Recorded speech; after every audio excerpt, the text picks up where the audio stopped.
काश मायका भी मेरे ससुराल जैसा होता।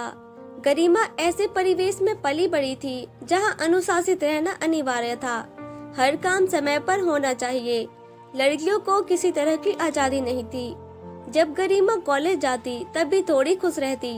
उसके मम्मी पापा के सख्त व्यवहार के कारण उसके दोस्त भी जल्दी नहीं आते थे और गरिमा को तो किसी के घर सिर्फ किसी खास मौके पर जाने की परमिशन थी, वो भी अपने बड़े भाई के साथ। गरिमा के घर पर टीवी तक नहीं था। उसके मम्मी पापा का मानना था कि टीवी देखकर बच्चे बिगड़ जाएंगे। मनोरंजन के नाम पर एक रेडियो था जिस पर बुआ जी का कब्जा था। फूफा जी के ना रहने पर बुआ जी अब अपने भाई के साथ ही रहने लगी थी। वक्त गुजरा। गरिमा की पढ़ाई पूरी होने के बाद उसकी शादी मयंक से कर दी गई, जो पेशे से इंजीनियर था। उसका परिवार गरिमा के परिवार के बिल्कुल उल्टा नए ख्यालों वाला था। ससुराल में पहले दिन गरिमा की नींद 8 बजे खुली, जो कि मायके में वह 5 बजे उठ जाती थी। वह बहुत डर गई, न जाने सास और मयंक क्या सोचेंगे मेरे बारे में। इसी उधेड़बुन में जल्दी जल्दी तैयार हो रही थी, तभी गरिमा की सास उसके कमरे में आई। मम्मी जी, मुझे माफ कर दीजिए, मैं इतना लेट कभी नहीं उठती। आज न जाने कैसे मैं इतनी लेट उठी, मुझे कुछ समझ नहीं आ रहा है। गरिमा सफाई देते हुए बोली। अरे बेटा, इतनी सफाई देने की जरूरत नहीं, हम सब भी 7 बजे उठते हैं और तुम्हें तो शादी की थकान भी थी। हम वीकेंड के दिन तो और आराम से उठते हैं, तो तुम्हें माफी मांगने की जरूरत नहीं। इसे अपना मायका ही समझो। गरिमा सास की बातों से सोच में पड़ गई और मन में बुदबुदाते हुए कहा, काश मेरा मायका भी ससुराल जैसा होता। 1-2 दिन में सारे रिश्तेदार चले गए। दूसरे दिन रविवार था तो सब अपने कमरे में सोए थे। आज गरिमा अपने नियत समय पर उठ गई। नाश्ते में क्या बनाए इसी उधेड़बुन में थी।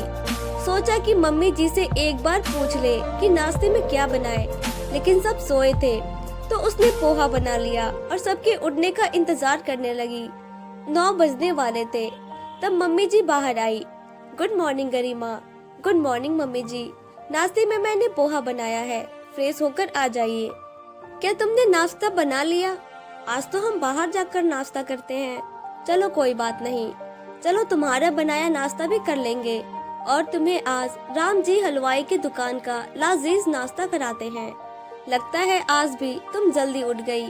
कितनी बार कहा बेटा, इसे अपना मायका समझो, ससुराल नहीं। गरिमा मम्मी जी की इन बातों से हैरान हो जाती और सोचने लगती, कैसे बताऊं कि मेरे मायके में इतना लेट कोई नहीं होता। एक बार मैं लेट उठी तो बुआ जी ने कितना डांटा था, पर यहाँ तो कोई बंदिश ही नहीं है। धीरे धीरे गरिमा खुलकर जीना सीख गई। अब उसकी सारी हिचक चली गई। सास के रूप में ही माँ मिल गई थी उसे। मायका तो भूल ही गई थी। एक दिन उसके मायके से बुलावा आया। ना चाहते हुए भी गरिमा को जाना पड़ रहा था।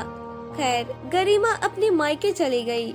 वहाँ जाकर फिर से वही रूटीन फॉलो करना पड़ रहा था। घर में बंद हो चुकी थी। उसका मन अपने ससुराल में ही लग रहा था। सब उसे बहुत प्यार जो करते थे।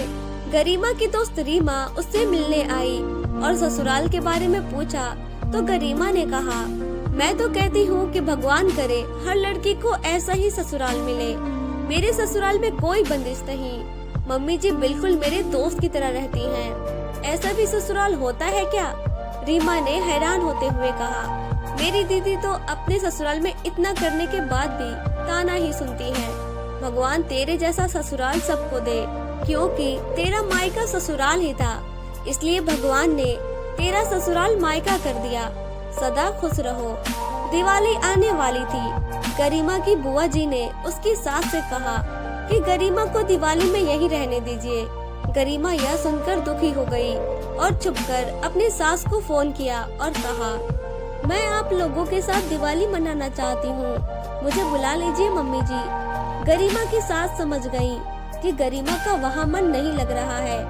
एक सप्ताह बाद गरिमा की सास उसके मायके आई।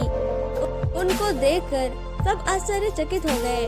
आप अचानक पहले बताया होता तो हम आपको लेने आ जाते, गरिमा के पापा ने कहा। क्या कहें, अब गरिमा के बिना मन ही नहीं लग रहा था, तो मिलने चले आए। गरिमा सबको देखकर खुशी से फूले न समाई, लेकिन अपनी खुशी छिपाए रखा। गरिमा सबके लिए चाय नाश्ता बनाने चली गई। दरअसल बात यह है भाई साहब, हम गरिमा को लेने आए हैं। गरिमा के बिना हमारा मन ही नहीं लग रहा है। और इस बार सोचा, बिना लक्ष्मी कैसे दीपावली, इसलिए हम अपनी लक्ष्मी को लेने आ गए। गरिमा की सास ने कहा। पर बहन जी, अरे पर और लेकिन छोड़िए और विदाई की तैयारी कीजिए, हम कल सुबह ही निकलेंगे। गरिमा जल्दी जल्दी अपनी पैकिंग में लग गई।